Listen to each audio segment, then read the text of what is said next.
இனி big pass நிகழ்ச்சியே இருக்காதா? இப்படி ஒரு முடிவெடுக்க என்ன காரணம்? பிக் பாஸ் நிகழ்ச்சியை உடனடியா நிறுத்த போறாங்களா? சின்னத்திரை தேர்தல்ல என்ன நடந்துச்சுன்னு தெரியுமா? வாங்க என்ன ஆச்சுங்கிறத இந்த வீடியோல பார்க்கலாம். நம்ம எல்லாருக்குமே தெரியும், பிக் பாஸ் அடுத்தடுத்த சீசன் ரொம்பவே நல்லா போயிட்டு இருக்கு. பிக் பாஸ் தமிழ்ல மட்டும் கிடையாது, பிற மொழிகள்லயும் ரொம்பவே நல்லா வரவேற்பு பெற்றிருக்கு. சொல்ல போனா இதுக்குன்னு நிறைய ரசிகர்கள் இருக்காங்கன்னு கூட சொல்லலாம். 9வது சீசன் தமிழ்ல எப்பங்க ஸ்டார்ட் பண்ண போறீங்க அப்படிங்கிற எதிர்பார்ப்பு இருக்கிற நேரத்துல இப்ப மலையாளத்துல ஒரு புது பிரச்சனை வந்திருக்கு. கடந்த 3ஆம் தேதி தான் மலையாளத்துல 7வது சீசனை ஸ்டார்ட் பண்ணாங்க. ரொம்ப நல்லா தான் போயிட்டு இருந்துச்சு. 2வது வாரத்துல வைல்ட் கார்டு என்ட்ரி எல்லாம் வந்துச்சு. 2வது வாரத்துல போட்டியாளர்கள் வரிசைப்படுத்துற டாஸ்க் எல்லாம் கொடுத்தாங்க.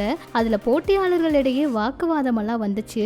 அடிதடியில தான் முடிஞ்சிருக்கு அப்படின்னு சொல்லணும். ஆண் போட்டியாளர் ஒருத்தர் சரமாரியா தாக்கிக்கிட்டாங்க. கொஞ்சம் கூட இதை எதிர்பார்க்கவே இல்லை. பிக் பாஸ் குழுவினர் அடிதடியை நிறுத்தி இருக்காங்க.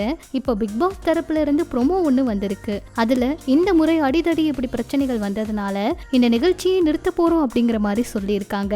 இது போட்டியாளர்கள் மத்தியிலையும் பரபரப்பை ஏற்படுத்துறது மட்டும் இல்லாம ரசிகர்கள் கிட்டையும் மிகப்பெரிய அதிர்ச்சியை ஏற்படுத்தி இருக்கு. பிக் பாஸ் ஸ்டார்ட் பண்ணி பாதியில முடிக்கிறதெல்லாம் ரொம்பவே கஷ்டம். ஏன்னா அதுக்காக எவ்வளவோ செலவு பண்ணிருப்பாங்க.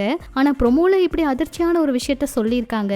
போட்டியாளர்கள் தவறு பண்ணா போட்டியாளர்களை தானே வெளியில அனுப்புவாங்க, எதுக்காக இந்த நிகழ்ச்சியை நிறுத்தணும் அப்படிங்கிற மாதிரி கேள்விகள் எல்லாம் கூட கேட்டுட்டு இருக்காங்க. மலையாளத்துல இப்படி பண்றதுக்கு காரணமே புது ட்விஸ்டா இருக்கும் அப்படிங்கிறதுக்காக தான் இந்த மாதிரி விஷயங்கள் எல்லாம் பண்ணி ஸ்கிரிப்ட் பண்றாங்க. ரசிகர்களை பார்க்க வைக்கிறதுக்கும் அவங்கள இந்த நிகழ்ச்சியை இன்னும் சுவாரஸ்யமா கொண்டு போறதுக்கும் இதுதான் வாய்ப்பா இருக்கும் அப்படிங்கிறதுக்காக தான் இப்படி பண்றாங்க அப்படிங்கிற மாதிரி எல்லாம் கூட ஒரு சில கருத்துக்கள் வந்துட்டு இருக்கு. தமிழ் பிக் பாஸ்ல இப்படி ஏதாவது சுவாரஸ்யம் பண்ண போறாங்களா? இந்த முறை பிக் பாஸ் இருக்குமா இல்லையாங்கிறதே சந்தேகமா தாங்க இருக்கு. வெயிட் பண்ணி பார்க்கலாம். இப்படி இது ஒரு பக்கம் இருக்க, சின்னத்திரை தேர்தல் ரொம்பவே நல்லா நடந்து முடிஞ்சிருக்கு. இந்த தேர்தல் நேற்று சென்னையில நடந்துச்சு. இந்த தேர்தலில் செயலாளர் பதவிக்கு தற்போதைய செயலாளர் போஸ் வெங்கட் அவர் போட்டியிடுறதா முதல்ல சொல்லியிருந்தாங்க. கடைசி நேரத்துல பின்வாங்கிட்டாரு. அவருக்கு பதிலா நிரோசா அவங்க கலந்துக்கிட்டாங்க. வசந்தமணி சார்பா போட்டியிட்டாங்க. நாதஸ்வரம் முதலான பல சீரியல்ல நடிச்ச நவீந்தர் அவரும் கலந்துக்கிட்டாரு. இப்படி நிறைய பேர் கலந்துக்கிட்டாங்க. பரத் அவர் அமைத்த வெற்றி அணி சார்பாகவும், அசோக் அவர் பிக் பாஸ் தினேஷ் அவருடைய உழைக்கும் கரங்கள் அணி சார்பாகவும் போட்டியிட்டாங்க. வாக்கு எண்ணிக்கையில நவீந்தர் 471 பெற்று வெற்றியை பெற்றிருக்காரு.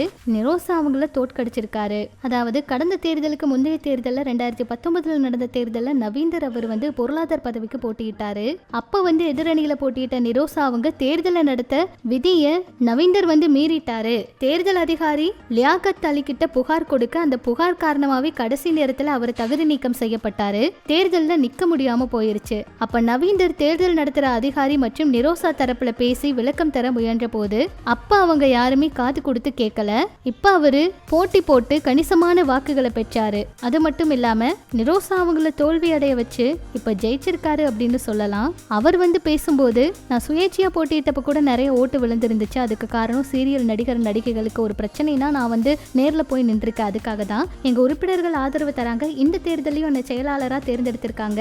அவங்க நம்பிக்கைக்கு பங்கம் வந்துடாதபடி நான் எல்லாம் என்னென்ன நல்லது செய்யணுமோ அத்தனையும் செய்வேன் அப்படிங்கிற மாதிரி சொல்லியிருக்காரு. நிறைய கசப்பான அனுபவங்கள் இருந்துச்சு, அதெல்லாம் கடந்து வரணும் அப்படிங்கிற மாதிரியும் பேசியிருக்காருங்க. இதெல்லாம் பற்றி உங்களோட கருத்துக்களை சொல்லுங்க. நம்ம சினிமா தகவலை தெரிஞ்சுக்க நம்ம சேனல் கூட இணைஞ்சிருங்க.